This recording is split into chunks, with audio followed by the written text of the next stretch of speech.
Ông suốt ngày chỉ biết đi tìm thuốc viện để hút, rồi ngủ, không lo làm ăn gì cả. Tao để tao, mày lo đi kiếm gì về để tao ăn.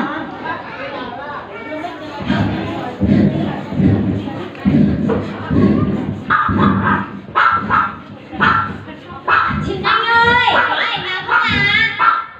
Cô giáo đến nhà đi kia. Ai đến đấy chúng mày?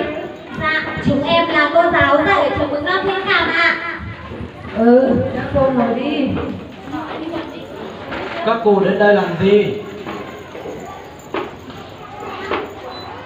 Con tôi có ai học hành gì đâu mà cô giáo đến đây. Dạ anh chị ơi, nhà mình có cháu Cáo, cháu Phía đủ tuổi đi học và cháu Bị năm nay 5 tuổi rồi mà sao anh chị không cho các cháu đi học vậy? Học hành làm gì, tiền đâu mà đi học. Ở nhà còn đi nương, kiếm củi công mẹ nó, cần gì phải đi học.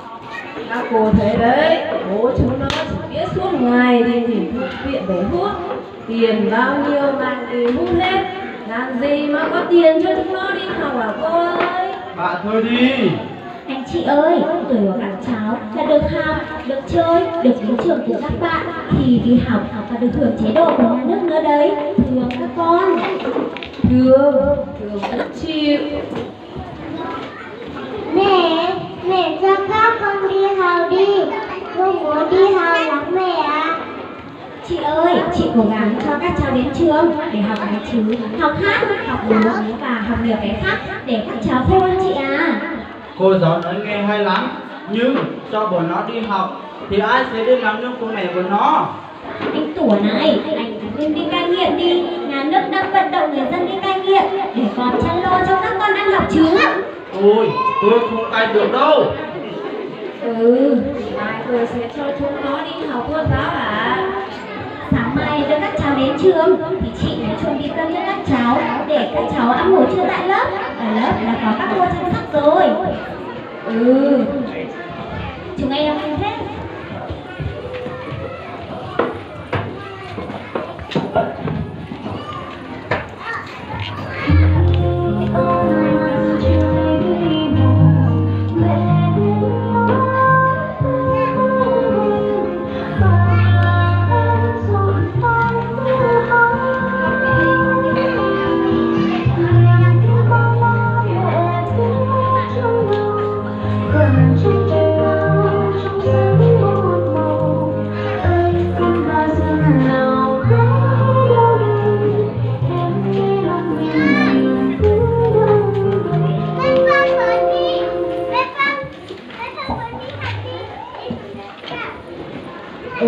Chúng mày đang làm gì đấy? Mẹ ơi, con đi học vui lắm mẹ. Con biết nhặt rửa, con biết đào thơ, con dạy nhiều lắm mẹ. Ông xem này, chúng nó đi học về còn biết đọc thơ, biết hát, biết vẽ nữa đấy. Ông nhìn đây này. Ôi, chúng mày giỏi thế. Ông nghe tôi nói này, hai ông đừng cai nghiện như các cô nói đi. Chị Anh ơi! Cô giáo ở kia. Chúng con chào các cô ạ. Cô chào các con. Anh chị ơi, em đến chơi nhà. Có chiếc áo và mì tôm nhà trường đã xin cho gia đình mình ạ. Ôi, cô giáo tốt quá, cảm ơn cô giáo và nhà trường. Anh chị thấy các cháu đi học về có ngoan không? Ngoan lắm. Chúng nó đi học về biết chào bố mẹ, biết đọc thơ, biết hát nữa đấy. Tôi nghĩ kỹ rồi các cô ạ. Tôi sẽ đi cai nghiện, cảm ơn các cô ạ. Nghe anh chị nói vậy, chúng em cũng mừng lắm. Chúng em xin phép. Con chào các cô ạ. Tôi chào các con. Cô giáo tốt quá anh nhờ. Ôi, nhà trường tốt thật.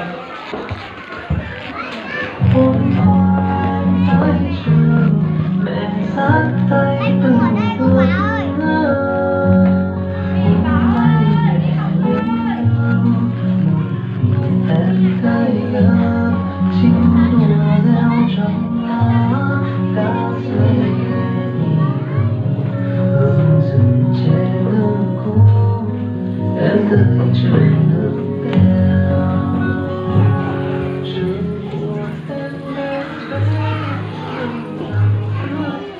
Qua tiểu phẩm, đội đồng yêu chúng tôi muốn gửi tới các bậc phụ huynh thông điệp.